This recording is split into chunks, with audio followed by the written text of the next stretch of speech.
been a really, really good day. Lots of creative input from the whole team, and Chris and Shona all come together to form a really, really strong hair shoot.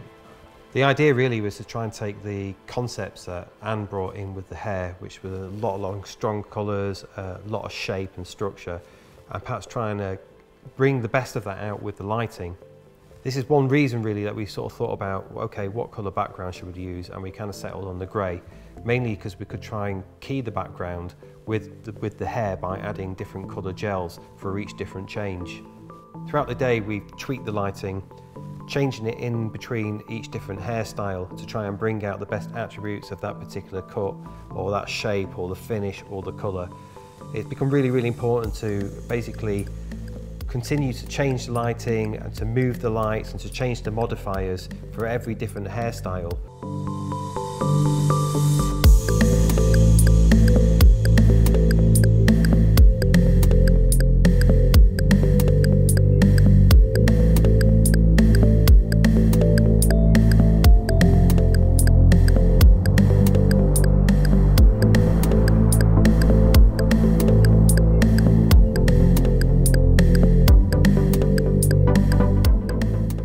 In this setup I've started with a beauty dish and a honeycomb for the key light. The honeycomb is really crucial in here because we're not working in a massive environment, and with us gelling the background you really need to control the light and prevent the spill from washing out the colour.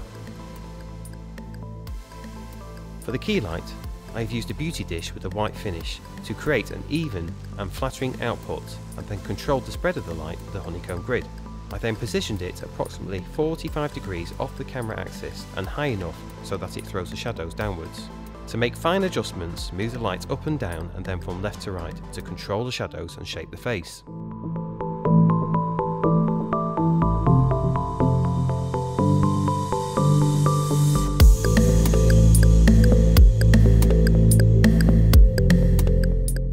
Then we have a fill light, which I've used a Softbox slightly off the camera axis. Not too far because I don't want to end up with cross lighting, but I just want to basically lift some of the shadow detail so the shadows aren't so strong. To help lift the shadows, I've used a softbox close to the camera axis and positioned this high up so that the catch light isn't too intrusive.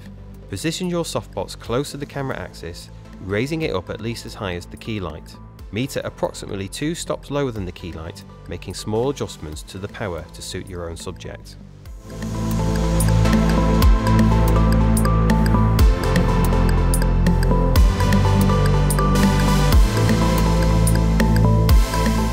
The crucial element of this, of course, is the hair, and we've used 2 different hair lights in this shoot.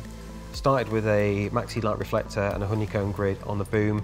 Basically that's there just to draw at the front of the hair on the final shoot.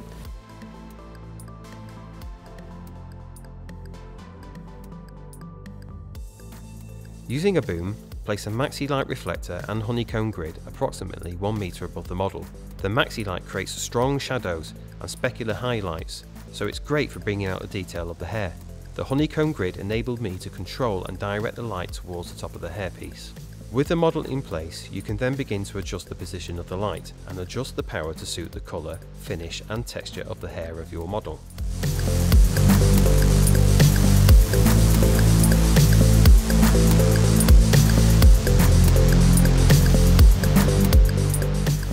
And then we've had to really think about the shape of the hair and where the light's coming from. So we added an extra hair light on the far side of the model from the key light, just to bring out the shape of the hairpiece.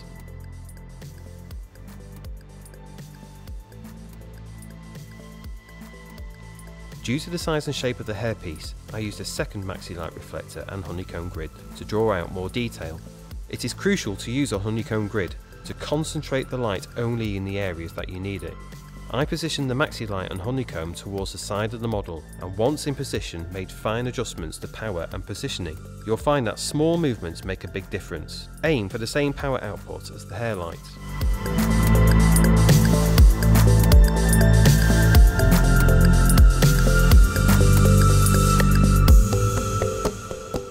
We've got a side light here, it's a bit of a kicker really, just to add some light to the cheek and create a bit of separation from the dark background. And I always tend to place that on the opposite side of the key light so it adds a little bit of balance to the image. To help separate the darker side of the model's face and body from the background, I used a further Maxilite reflector and honeycomb grid, positioning it behind and to the side. This gave the sidelight effect and added some definition to the shadow side. Start on a lower setting and gradually increase the output to suit your subject.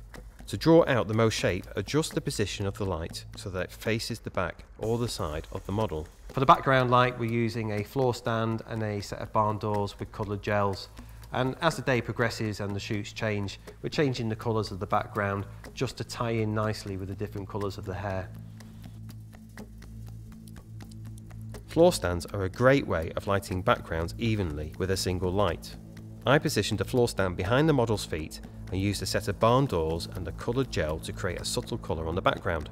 Adjusting the angle of the light will help you control the gradient of colour.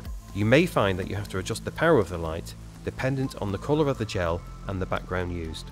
Today I've chosen to use the Creo and the Gemini Pros, but it's really important that you can do the same effects using the entry-level heads such as the Gemini 200 and the Gemini 400s. I think really the most important thing you have to take away with you is that you have to use the right shapers and modifiers to get the right effects. The final shoot today, everything seemed to come together. Really pleased with the image. Lots of shape, lots of different textures involved, different finishes, and the lighting just seemed to bring the whole thing together perfectly, together with the colour of the background and the colour of the hair. So I think it's been a really successful day.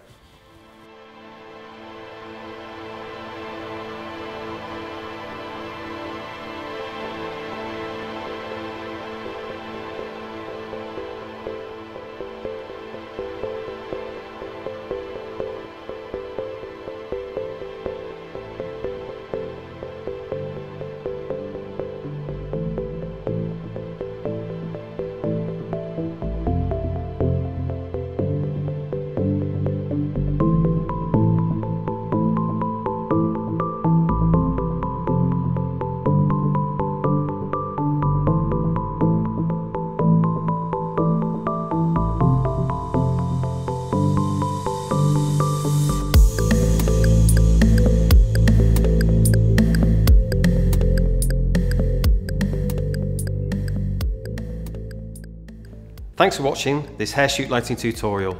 I hope you enjoyed it and you've picked up some techniques that you can apply in your own photographs. My name's Christian Hough and thank you again for watching. Please don't forget to check back for more great lighting tutorials from TeamBowens. I'll see you next time.